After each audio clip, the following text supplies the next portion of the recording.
सर्वांना ख्रिस्तामध्ये सलाम. पुन्हा एक वार या डिजिटल WI शाबा शाळेच्या धड्यामध्ये सर्वांचं स्वागत करत आहे. मी पास्टर सुमित बोरगे. आज उपस्थित असलेल्या पास्टर लोकांचा परिचय करून देत आहेत.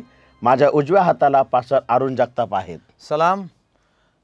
माझ्याकडे सोमवारचा मथळा आहे आणि त्या मथळ्याचं शीर्षक आहे बैल आणि बकरा यांची रक्त. तसंच आज आपल्यामध्ये पास्टर नंदकुमार करांडे आहेत. सर्वांना सलाम. आज मंगळवार आणि बुधवार या दोन सत्राचं भाग माझ्याकडे आहे आणि त्याचा मथळा आहे वलांडणाचा कोकरा आणि मंदिरामध्ये येशू. त्याचप्रमाणे पास्टर नंदू खाजेकर आज आपल्यामध्ये आहेत. सलाम. माझ्याकडे गुरुवारचा मथळा आहे आणि शुक्रवारचा अधिक अभ्यास आहे आणि गुरुवारच्या मथळ्याचं नाव आहे कारण तू सर्व गोष्टी उत्पन्न केल्यास. आजच्या ह्या धड्याच्या सत्रामध्ये जाण्या अगोदर आपल्यामध्ये पास्टर अरुण जगताप आहेत. ते आपल्यासाठी प्रार्थना करतील. आपण प्रार्थना करूया. विश्वाच्या निर्माणकर्त्या स्वर्गीय आमच्या मुकुटमंडित प्रभू, आज पुन्हा एकदा या पवित्र वारी तुझ्या पवित्र अतिपवित्र नावाला धन्यवाद देतो. दयाळू देवा, शाबा शाळेच्या धड्याचं जे नियोजन आमच्याकडे तू सादर दिलेलं आहेस, ते नियोजन करण्यासाठी देवा तुझ्या आशीर्वादाची नितांत आम्हाला गरज आहे. कारण आम्ही दुर्बल आहोत, अज्ञानी आहोत आणि म्हणून त्या विश्वासाने तुझ्या पवित्र चरणी स्वतःला सादर केलेलं असताना आम्हा प्रत्येकावरची तुझा अनुग्रह असू दे आणि जे काही शिक्षण आम्ही देणार आहोत बापा, ते तुझ्या स्वर्गीय राज्यातून आणि स्वर्गीय मूलतत्वानुसार असावं आणि त्यातून मंडळीचं आध्यात्मिक स्तर उंचावलं जावं अशी कृपा तू प्राप्त करून दे. ही नम्र प्रार्थना ख्रिस्ताच्या द्वारे केली म्हणून तोच आहे. आमेन. या तिमाहीमध्ये आपण बघत आहोत रूपके, प्रतिकात्मक, अप्रत्यक्ष उल्लेख, प्रतिमा आणि चिन्ह. आणि या सर्वांचा उल्लेख आम्हाला भविष्यवाणीच्या पुस्तकात पाहायला भेटतो. आणि जर याचा घन अर्थ जर बघितला तर भविष्यवाणीच्या पुस्तकांचा अभ्यास कसा करावा आणि याचे वेगवेगळे पैलू आपण पाहत आलेलो आहोत. सुरुवातीला आपण बघितलं का प्रगटीकरणाचा जर पुस्तक समजून घ्यायचं असेल तर उत्पत्ती हा त्याचा पाया आहे. बरोबर आहे. मग त्यानंतर विवाहापासून काय धडे भेटतात ते आपण पाहिलेलं आहे. आणि मग राष्ट्र भाग 1 आणि भाग 2 हे देखील आम्हाला प्रगटीकरणाच्या पुस्तकात समजण्यास सहाय्यक ठरत आहे. आणि आज आपण जे शिकणार आहोत ते म्हणजे अर्पण. पण ह्या अर्पणाच्या संकल्पनेमध्ये विशिष्ट प्रकारे जे बघायचं आहे ते म्हणजे बलिदानी अर्पण. आणि त्याकडे आज आपण जात असताना धडा क्रमांक 6 हा बघत आहोत, ज्याचं सुवर्ण वचन प्रगटीकरणाचं पुस्तक याचा 5वा अध्याय आणि 9वं वचन आहे. प्रगटीकरण याचं 5वा अध्याय आणि वचन 9. ते नवे गीत गातात ते असे, तू पुस्तक घ्यावयास व त्याचे शिक्के फोडावयास योग्य आहेस, कारण तू वधीला गेला होतास आणि तू आपल्या रक्ताने सर्व वंश, भाषा, लोक व राष्ट्रे यातले इसम आमच्या देवासाठी विकत घेतले आहेत. येशू ख्रिस्त बाप्तिस्मा करणाऱ्या योहानाकडे येत असताना बाप्तिस्मा करणाऱ्या योहानाने अचूक रीतीने येशूला ओळखलं आणि तो येशू ख्रिस्ताकडे निर्देश करत म्हणाला, हा पहा जगाचे पाप हरण करणारा देवाचा कोकरा. आणि अचूक रीतीने येशू ख्रिस्ताला बाप्तिस्मा करणारा संबोधित आहे. आता ज्यावेळेस बाप्तिस्मा करणारा योहान येशू ख्रिस्ताला कोकरा म्हणतो त्यावेळेस योहानाला ठाऊक होतं, फार चांगल्या रीतीने निवास मंडपाची सेवा त्याला ठाऊक होते. कारण का कोकरे अर्पण केल्या जात असे निवास मंडपाच्या सेवा कार्यामध्ये. एवढंच नाही तर देवाने स्वतः कोकऱ्याचं अर्पण करणं हा एक भक्तीचा भाग म्हणून जुन्या करारात लावून दिलेला आहे आणि ते आज आपण बघणार आहोत. योहान 1:29 मध्ये बाप्तिस्मा करणारा हे उद्देशून बोलताना आपल्याला पाहायला भेटतं. प्रगटीकरणाचा 4था अध्याय आणि 5वा अध्यायामध्ये आपण जर पाहिलं तर प्रगटीकरणामध्ये प्रेषित योहानाला आत्म्याने संचारलेला आहे आणि तो स्वर्गाचा साक्षात्कार पाहत असताना त्याला तो कोकरा दिसलेला आहे. योहान बाप्तिस्मा करणाऱ्या योहानाने ज्या येशू ख्रिस्ताला कोकरा म्हणून उद्देशिलं तोच कोकरा प्रेषित योहानाला स्वर्गाच्या साक्षात्कारमध्ये पाहायला मिळालेला आहे.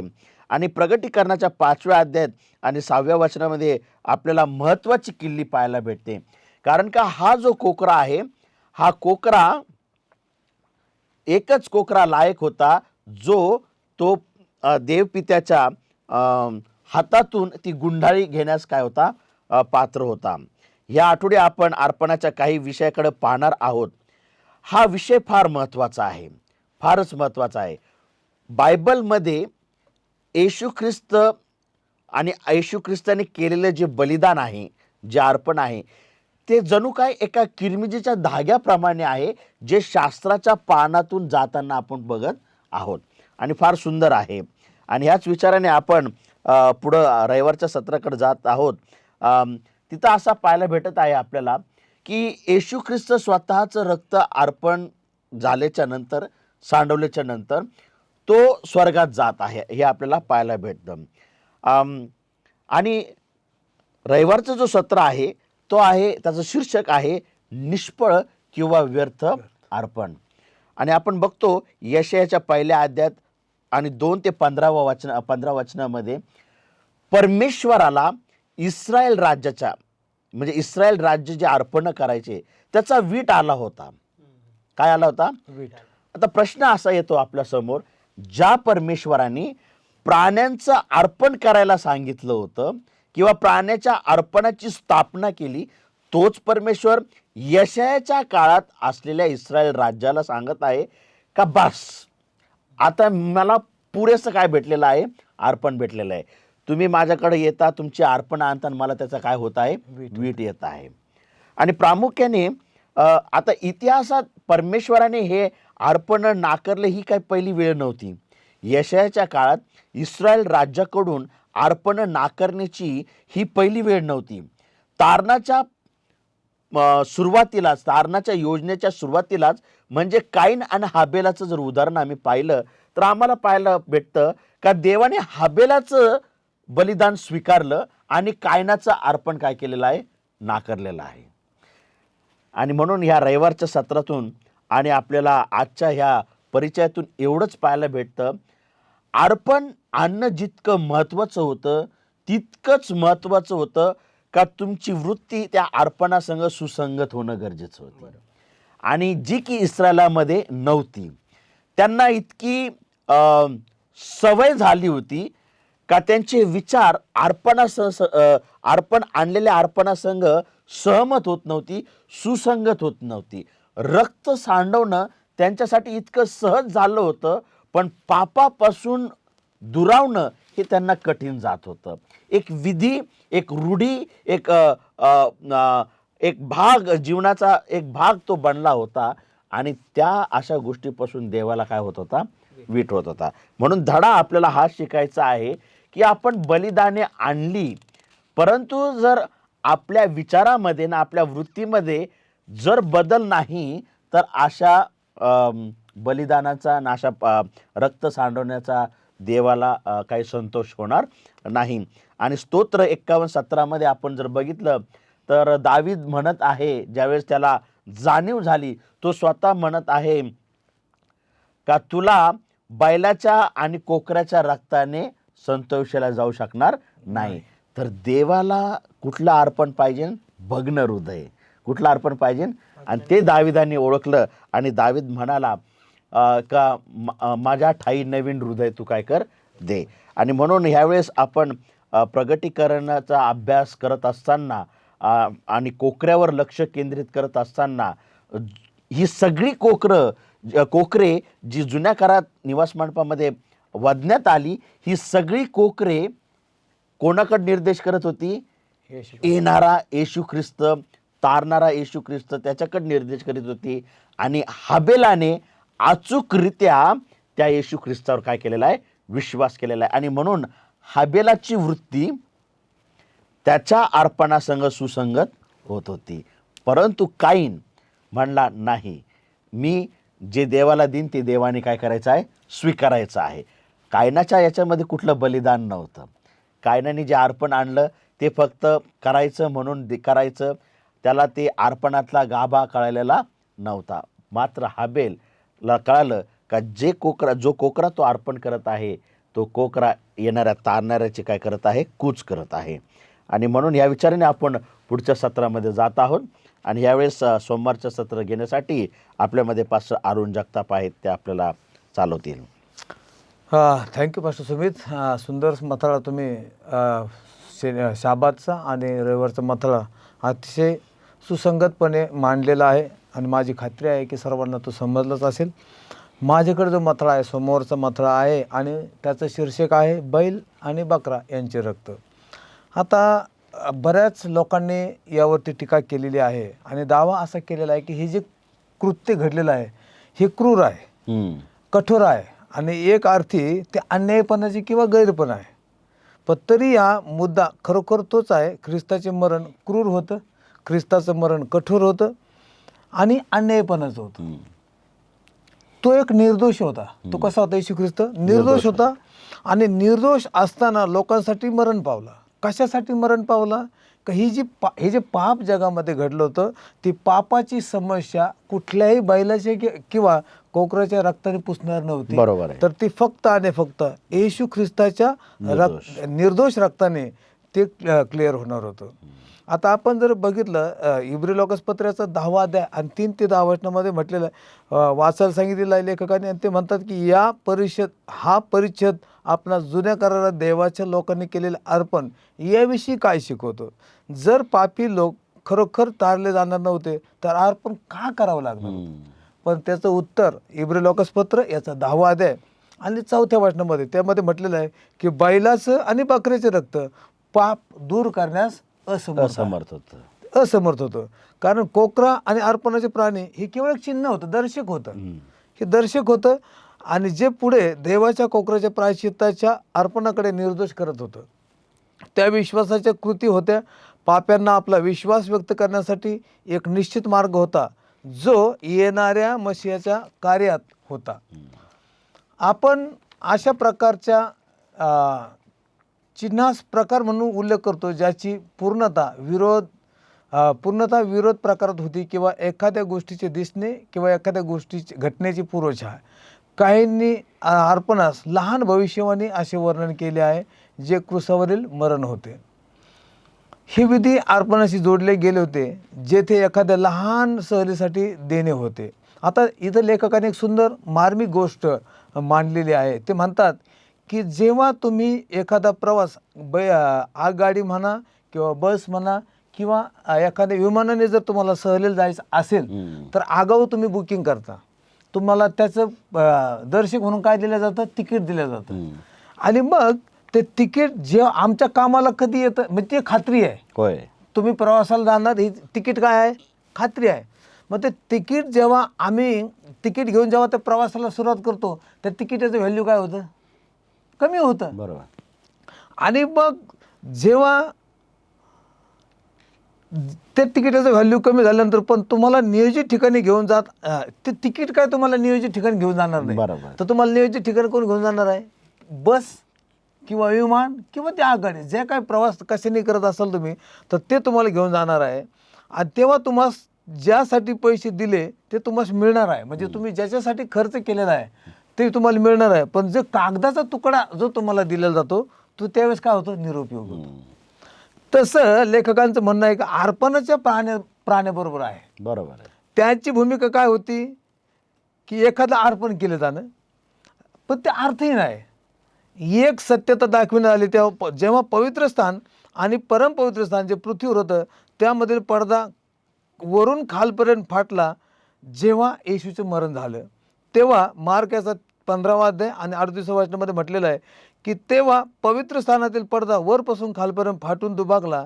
संपूर्ण अर्पणाची पद्धत मंदिर आणि सर्व येशूच्या क्रूसावरील मरणाकडे निर्देश करत होते. ज्यावेळेस येशूने क्रूसावर आपले अभिवचन पूर्ण केले आणि मरणावर विजय मिळवून उठला ते प्रकार सर्व निरुपयोगी ठरलेला आहे. देवबाप तुम्हा सर्वांना समजण्यासाठी सहाय्य करो आणि मदत करो. आमेन. फार सुंदर पास्टर जगताप, तुम्ही सोमवारच्या सत्रावर प्रकाश टाकलेला आहे आणि फार सुंदर उदाहरणाद्वारे स्पष्ट करण्यात आलेलं आहे का एकदा तुमचा प्रवास झाला की तुमचं तिकीट निरुपयोगी ठरतं. तसंच येशू ख्रिस्ताच्या येण्याने कोकऱ्याचे आणि बैलांचे रक्त निरर्थक ठरलेले आहेत. कारण का खरा कोकरा येशू ख्रिस्त आहे. ह्याच विचाराने आपण मंगळवारच्या सत्राकडे जात आहोत. आज ज्या सत्रामध्ये आपल्याला पास्टर करांडे चालवणार आहेत. अतिशय मौलिक आणि बोधपर विचार आपल्याकडे येत असताना मी पाकसाहेबांचे आभार मानतो की त्यांनी सोमवारच्या मुद्द्यावर फार चांगला प्रकाश टाकलेला आहे. माझ्याकडे जे सत्र आहे किंवा मुद्दा जो आहे तो म्हणजे मंगळवारचा आहे आणि वलांडणचा कोकरा हे त्याचा मथळ आहे. कोकरा हा जो शब्द आहे तो साधारणतः तारणाच्या योजनेपासून आत्तापर्यंत पवित्र बायबलमध्ये जवळपास 30 वेळेस तो आलेला आहे. आणि कोकरा म्हटलं की हा कोकरा येशू ख्रिस्ताला निर्देश करत आहे. आणि येशू ख्रिस्त हा तुमच्या आणि माझ्या पापाकरिता एक अतिशय महत्त्वपूर्ण अशा प्रकारचा अर्पण आहे. आणि त्याकरिता हे चिन्ह, कोकऱ्याचं चिन्ह आज आपल्यासमोर प्रकट होत आहे. या योजनेच्या आरंभाच्या दिवसापासून देवाचे लोक येणाऱ्या मसीहाचे चिन्ह म्हणून कोकऱ्याचा उपयोग करीत होते. आणि हा जो कोकरा आहे तो उत्पत्ती 4:4 मध्ये जर तुम्ही पाहिलं तर तुमच्या लक्षात येईल की तेव्हापासून आतापर्यंत या कोकऱ्याबद्दल सर्वजण त्याची वाट पाहत होते. आणि इस्रायल लोक इजिप्तमधून वचनबद्ध देशात जाण्यापूर्वी त्यांना सूचना देण्यात आली होती. आणि त्यानुसार हा जो एक कोकरा म्हणून निर्दोष असावा किंवा नवीन जन्मलेला असावा याविषयी निर्देश केलं गेलं होतं. आणि म्हणून हा कोकरा जो आहे तो निर्गम 12:5 मध्ये वाचल्याप्रमाणे आज आपल्या लक्षात येतं की हा कोकरा तुमच्या आणि माझ्यासाठी वलांडण, याचा अर्थ तुम्ही या सर्व परिस्थितीतून एका चांगल्या दालनामध्ये जाणार आहात. आणि म्हणून या कोकऱ्याचं अर्पण त्या ठिकाणी झालेलं आहे. पवित्र शास्त्रामध्ये प्रकटीकरण 5:6 जर वाचलं तर या ठिकाणी असं म्हटलं की येशू हा वलांडणाचा अर्पण आहे.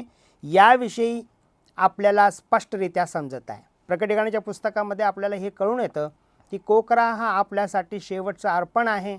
आणि त्यानंतर आपल्याला तारणाचा जो योग आहे, तारणाचा जो मार्ग आहे तो प्राप्त झालेला आहे.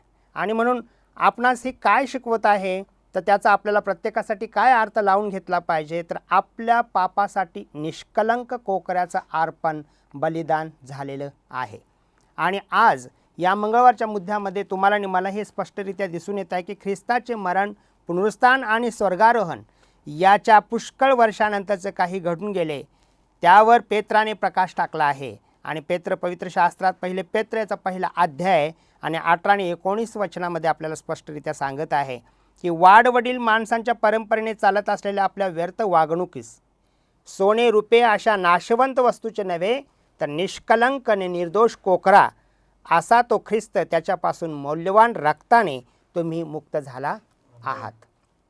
आणि म्हणून आपल्या जीवनामध्ये आपण हा विचार केला पाहिजे की अर्पणाविषयी शिकत असताना, बलिदानाविषयी शिकत असताना जे व्यर्थ बलिदान आहे किंवा व्यर्थ अर्पण आहे आणि आज कोकऱ्याचं जे अर्पण आहे ते तुम्हाला आणि मला मुक्ततेचं अर्पण आहे. आणि म्हणून परमेश्वराच्या पवित्र वचनातून हे मार्गदर्शन आपल्याला मिळत आहे की आपण वलांडांचा कोकरा जे येशू ख्रिस्ताला निर्देश करत आहे आणि त्याने आपल्याला या मार्गातून परमेश्वराच्या पवित्र चरणाजवळ जाण्याची संधी दिलेली आहे. त्याचसोबत आज आपण बुधवारचा मुद्दा देखील पाहूया. मंदिरामध्ये येशू, तारणाच्या गोष्टीमध्ये पूर्णपणे तणाव आहे. हा तणाव का बरं आहे? तणाव म्हणजे थोडक्यात पाहिलं तर तो गोंधळ आहे, एक कन्फ्युजन आहे. असं आहे की आपण ज्या सहभागितेचा आनंद त्याच्याबरोबर एकदा उपभोगला, देव त्याचे पुनर्जीवन करू इच्छितो. म्हणजे आपण आपल्याजवळ येण्यासाठी तो आतुरलेला आहे, परंतु पाप्यांना त्याच्या उपस्थितीत आणणे म्हणजे त्याचा नाश करणे आहे. कारण पवित्र शास्त्रात स्तोत्र संहिताचा 5वा अध्याय 4 वचन म्हणतं की जी भ्रष्टता आहे ती देवाजवळ टिकत नाही आहे, किंवा जो पापी मनुष्य आहे तो देवाजवळ टिकू शकत नाही आहे. आणि म्हणून त्याचवेळी दावीद देखील असं लिहित आहे की तुझ्या अपार कृपेने तुझ्या मंदिरात येईन, तुझी भीड धरून तुझ्या पवित्र स्थानाकडे तोंड करून दंडवत घालीन. स्तोत्र 5:7 मध्ये असं म्हटले की देवाच्या अपार कृपेने आपण त्याच्याजवळ जाऊ शकतो. आणि म्हणून आपला जो काही विश्वास आहे तो देवाच्या मंदिरात जाण्याचा विश्वास, ज्याला आपण मागील सत्रामध्ये ऐकलेलं आहे की सुसंगती पाहिजे. आपल्यामध्ये निष्क्रिय भावना नसायला पाहिजे. आपल्याला देवाने दिलेला जो अनुग्रही आशीर्वाद आहे तो आपल्यामध्ये दिसून आला पाहिजे. पवित्र शास्त्रात असं देखील जुन्या करारामध्ये देखील म्हटलेलं आहे. पहिले राजे याचा 8वा अध्याय 10 ते 11 मध्ये जेव्हा शल्मोनाने पहिले मंदिर समर्पित केले, याजक पवित्र स्थानातून बाहेर आले, तेव्हा परमेश्वराचे मंदिर मेघाने व्यापले होते. त्या मेघामुळे याजकास सेवा चाकरी करण्यास उभे राहावे ना, कारण परमेश्वराच्या तेजाने परमेश्वराचे मंदिर भरून गेले होते. जेव्हा दुसरे मंदिर समर्पित करण्यात आले तेव्हा कराराचा कोश जो देवाच्या सिंहासनावर सादर करतो तो तिथे नव्हता, कारण इर्मयाने तो लपवला होता. पवित्र शास्त्र आम्हाला या ठिकाणी 2 गोष्टी समजून सांगत आहे की जी गोष्ट देवाला मान्य आहे ती गोष्ट प्रखरतेने प्रकाशमान होते. ज्या गोष्टीमध्ये सुसंगत नाही, ज्या गोष्टीमध्ये कोकऱ्याचा आशीर्वाद नाही, ज्या गोष्टीमध्ये प्रभू येशू ख्रिस्ताची इच्छा नाही, त्या ठिकाणी ते जे मंदिर आहे ते रिकाम आहे असं म्हटलेलं आहे. म्हणजे मेघाने भरलेलं आहे, आशीर्वादाने भरलेलं आहे आणि त्या ठिकाणी देवाची उपस्थिती आहे असं म्हटलेलं आहे. आणि म्हणून पवित्र शास्त्र आम्हाला या ठिकाणी बुधवारच्या मुद्द्यामध्ये देखील हे सांगत आहे की मंदिर हे देवाच्या पवित्र आत्म्यानं भरलेलं असलं पाहिजे. आणि आज जे देह मंदिर आहे, जे आपलं शरीर आहे, यामधील निष्क्रियता, यामधील असणारी जी काही कटुता आहे ती जेव्हा नष्ट होईल, पापाची कबुली होईल, तेव्हा हे मंदिर परिपूर्णरित्या भरून जाणार आहे. आणि म्हणून पवित्र शास्त्रातला शेवटचा जो मुद्दा आहे तो शास्त्र म्हणत आहे मत्ते 8:3 मध्ये, त्याच्या दिशेकडे जवळ आणण्याऐवजी देवाचे आपल्याला त्याच्या जवळ आणणे आपल्याकडे येऊन ठेपलेला आहे. क्रूस हा देवाच्या प्रीतीचा महान प्रकटीकरण आहे. जो देवानं जे प्रेम आपल्यावर केलेलं आहे ते त्या ठिकाणी आपल्याला दाखवण्यात आलेलं आहे. दुसरे कोणताही मार्ग नाही की ज्याद्वारे आपण देवाची खरी प्रीती पाहू शकतो किंवा अनुभवू शकतो.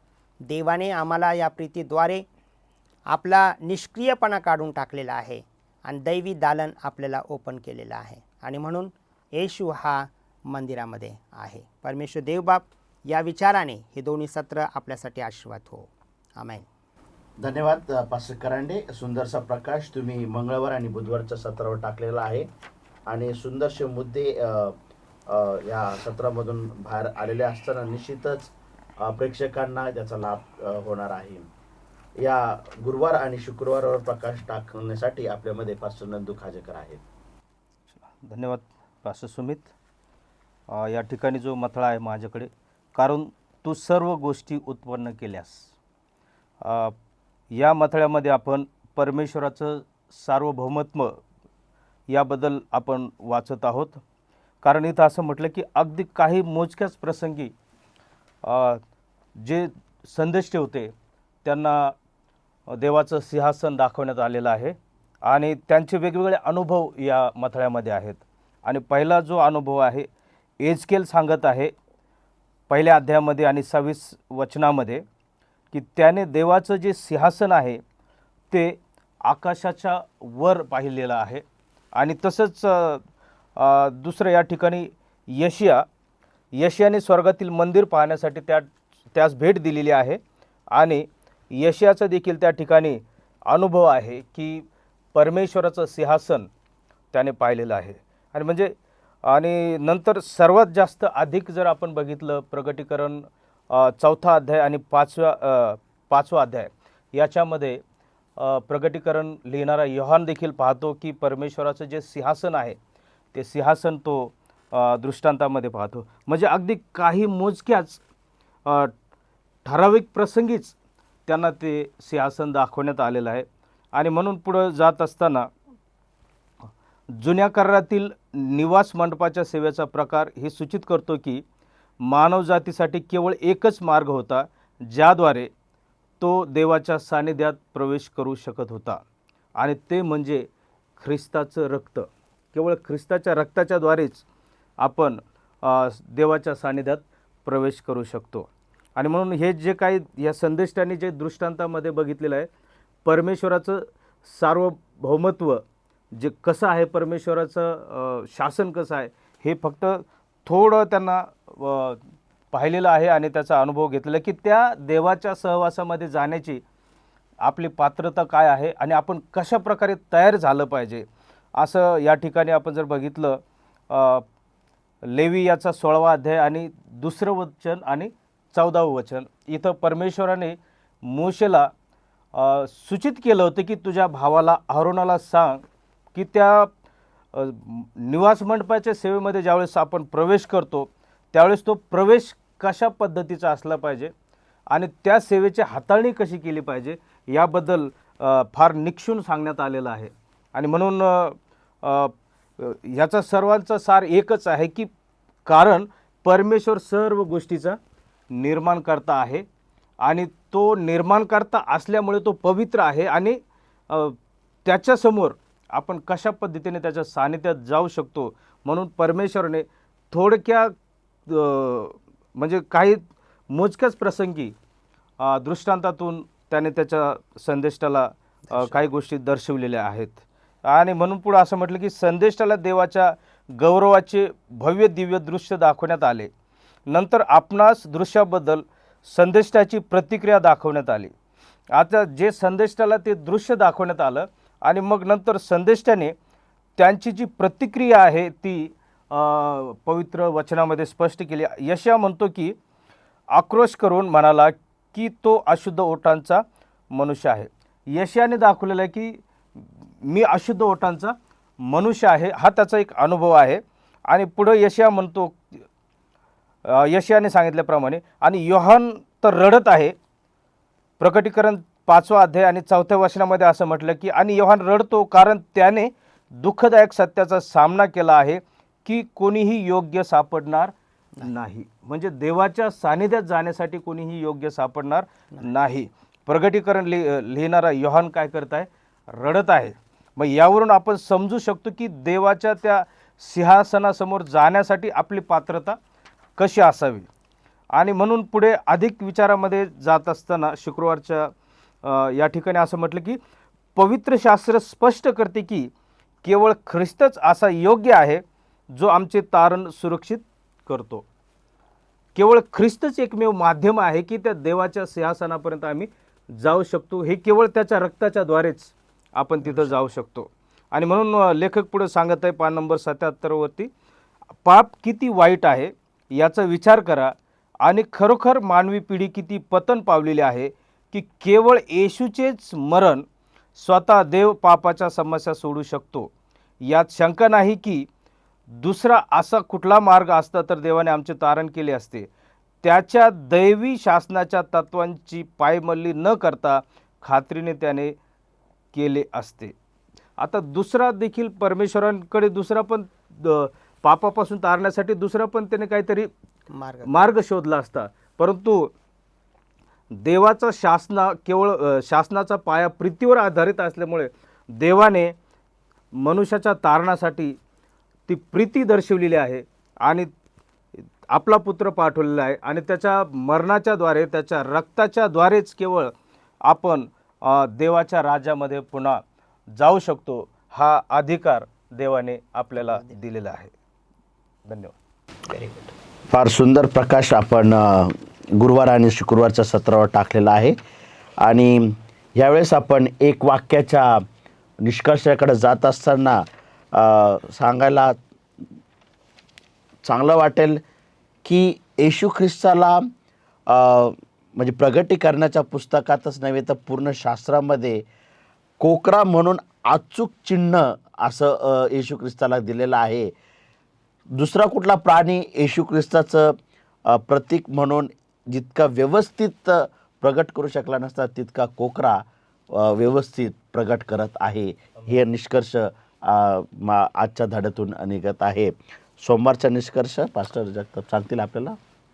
सोमवारचा जो मथळा आहे बकरा व बैल यांचे रक्त, त्याच्यातून एक निष्कर्ष निघतो की बकरा किंवा बैल यांच्या रक्ताने पापहरण होणार नव्हतं, तर ते फक्त निर्दोष कोकरा, जे पास्टर सुमितने म्हटले की त्या निर्दोष कोकरा म्हणजे येशू ख्रिस्ताचंच रक्त समर्थ होतं आपलं पापहरण करण्यासाठी.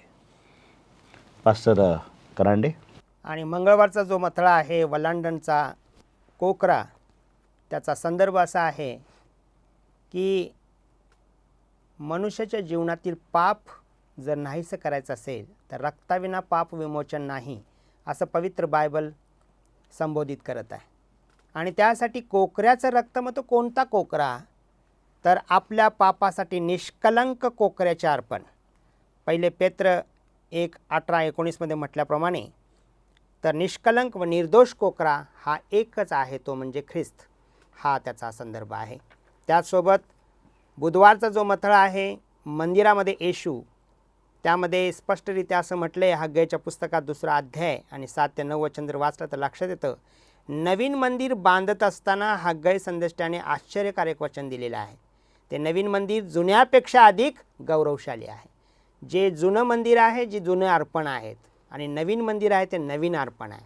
आणि नवीन अर्पण आहे ते म्हणजे येशू ख्रिस्त आहे. त्याद्वारे ते अधिक तेजोमय आहे.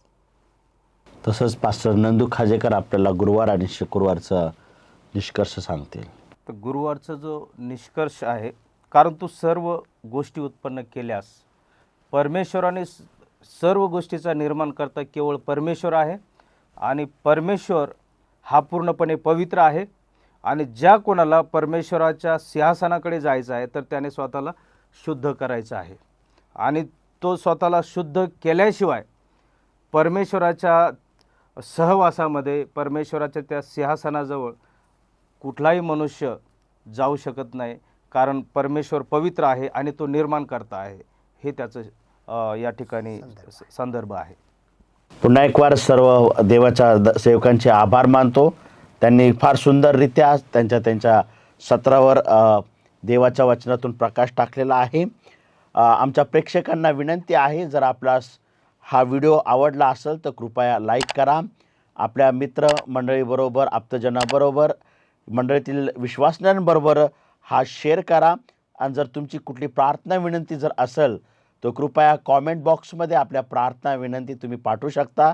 त्या स्वीकारल्या जातील आणि त्यावर प्रार्थना केल्या जातील.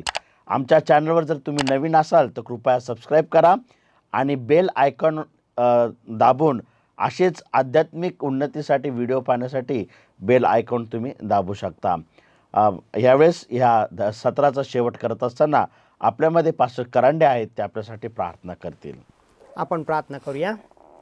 स्वर्गीय महान पवित्र परमेश्वर देवबापा, पुन्हा एक वार आज आम्ही सर्वजण तुझे उपकार मानत आहोत, आभार मानत आहोत यासाठी की प्रभू, तू आम्हासाठी बलिदानात्मक कोकरा म्हणून या जगामध्ये येऊन आम्हा प्रत्येकाचा उद्धार केलेला आहेस.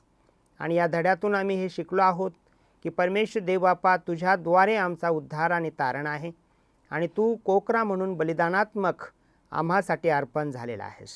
आणि म्हणून आज आम्ही तुला धन्यवाद देत आहोत, आभार मानत आहोत.